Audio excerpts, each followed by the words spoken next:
Бутовски.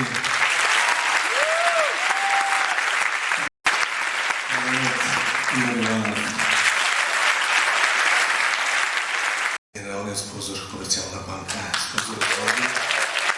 Както и Министерството за култура, кој го поддржава проект.